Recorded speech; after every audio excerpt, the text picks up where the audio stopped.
సంగారెడ్డి పట్టణంలోని BRS party ఆధ్వర్యంలో రైతు ధర్నాను నిర్వహించారు.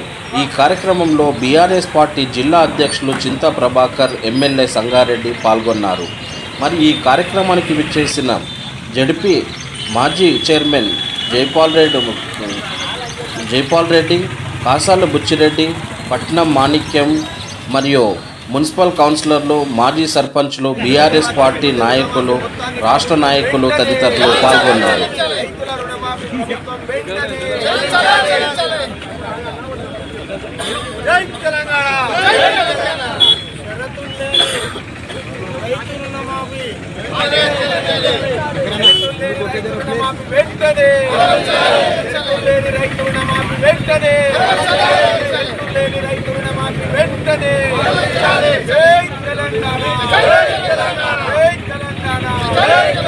కేసీఆర్ గారి నాయకత్వం, కేసీఆర్ గారి నాయకత్వం, రుణమాఫీ వెంటనే, రైతుల రుణమాఫీ వెంటనే, రైతు రుణమాఫీ వెంటనే.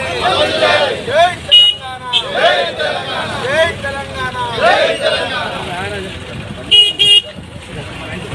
వెనుకకు రావే, అందరు వద్దా? అరే అన్న మాణిక్యం కొద్దిగా వెనుకకు రా సతీష్.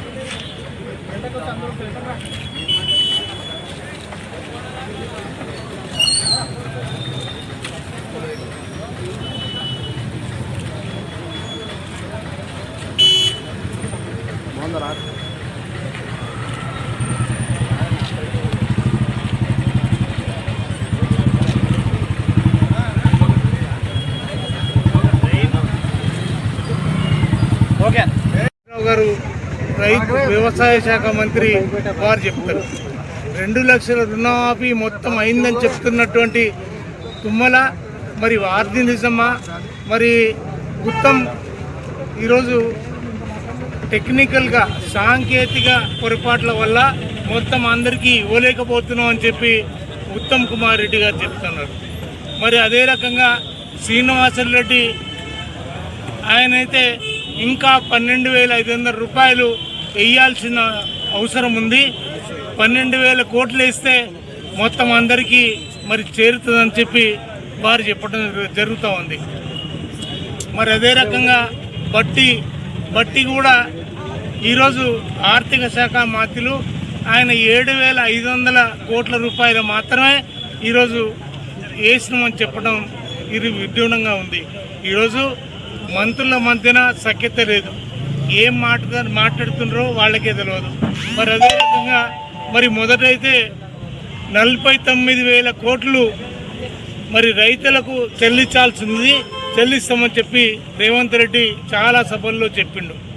మరి ఆ తర్వాత 40,000 కోట్లు మేము కడుపు కట్టుకొని 1 సంవత్సరం కష్టపడితే అందరికీ ఇవ్వచ్చు అని చెప్పి ఆయన్నే చెప్పిండు. మరి ఆ తదుపరి 31,000 కోట్లు మంత్రివర్గ సమావేశంలో మరి నిర్ణయించి ఈ రైతులకు సత్వరంగా ఇస్తామని చెప్పిండ్రు. బడ్జెట్లో పెట్టింది మాత్రం 26,000 కోట్లు. మరి రైతులకు ఇచ్చింది మాత్రం ఇస్తామన్నది మాత్రం చేస్తున్నది 17,000 కోట్లు మాత్రమే. అంటే వాళ్ళకి ఎక్కడ పొంతన లేదు. కానీ రైతులు ఈరోజు కళ్ళుల్లో ఒత్తులేసుకొని ఎప్పుడు ఇస్తారని ఎదురు చూస్తూ ఉన్నారు. దానికి రకరకాల ఆంక్షలు, ఐటీ ఉన్న రైతులకి ఇవ్వం, ప్రభుత్వ ఉద్యోగం అయితే ఇవ్వం, రిటైర్మెంట్ ఉద్యోగస్తులైతే ఇవ్వం. మరి ఈ రకంగా ఆంక్షలు పెట్టి ఏకనామం పెట్టి పావుల శాతం మాత్రమే రైతులకి ఈరోజు రుణమాఫీ ఇస్తున్నటువంటి పరిస్థితి. ఈరోజు 6 గ్యారంటీలైన ఇచ్చిన ప్రతి హామీ అయినా ఈరోజు ప్రజలందరూ కూడా ఎదురు చూస్తూ ఉన్నారు.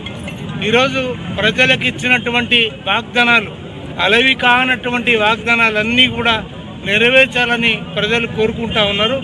మరి ప్రజల పక్షాన బీఆర్ఎస్ పార్టీ కేసీఆర్ గారి నాయకత్వంలో, ఈరోజు కేటీఆర్ గారి నాయకత్వంలో ప్రజల పక్షాన, రైతుల పక్షాన మేము వాళ్ళంటూ ఉండి పోరాడతాం.